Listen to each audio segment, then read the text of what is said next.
70 లక్షల కోట్ల రూపాయలు రాయితీలు ఇచ్చింది ఈ 12 ఏళ్లలో మోడీ అధికారంలోకి వచ్చిన తర్వాత.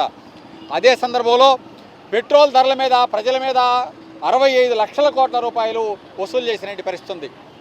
అందువల్ల కార్పొరేట్ కంపెనీలకి ఈ పరిపాలన సాగుతుందా లేకపోతే సాధారణ ప్రజల కోసం జరుగుతుందా అన్న ప్రశ్న మనం ఖచ్చితంగా వేసుకోవాల్సిన పరిస్థితిలో మనం ఉన్నాం.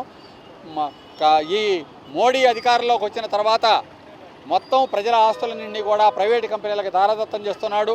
ఆయన ఎటుపోయినా అదానికి కాంట్రాక్టులు కుదర్చడం తప్ప ఇంకో పని పెట్టుకోకుండా తిరుగుతున్న పరిస్థితి ఉంది.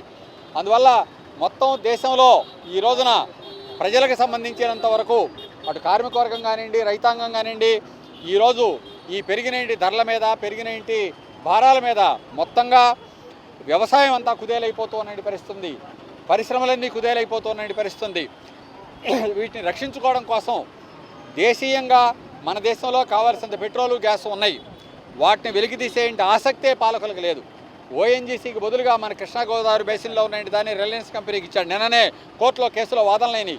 25,000 కోట్ల రూపాయలు రిలయన్స్ మీద గవర్నమెంటు పెనాల్టీ వేసింది. ఎందుకనంటే ఓఎన్జీసీ బావుల్లో ఉన్న పెట్రోల్ని రిలయన్స్ తోటి తవ్వాడు.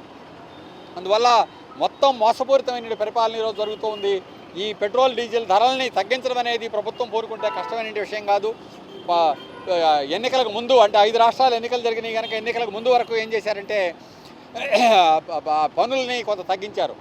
ఈరోజు మళ్ళీ ఆ పన్నులన్నీ పెంచి ఆ భారాలన్నీ కూడా ప్రజల మీద వేశారు. దీనికి వ్యతిరేకంగా మేము ఏఐఎఫ్టీయూ న్యూగా రాష్ట్ర వ్యాప్తంగా ఈరోజు కరపత్రాలు వేసి విస్తారంగా ప్రచారం చేసి కార్మిక వర్గాన్ని ఇతర ప్రజానీకాన్ని దీనికి వ్యతిరేకంగా పోరాటానికి సన్నద్ధం చేస్తూ ఉన్నాం.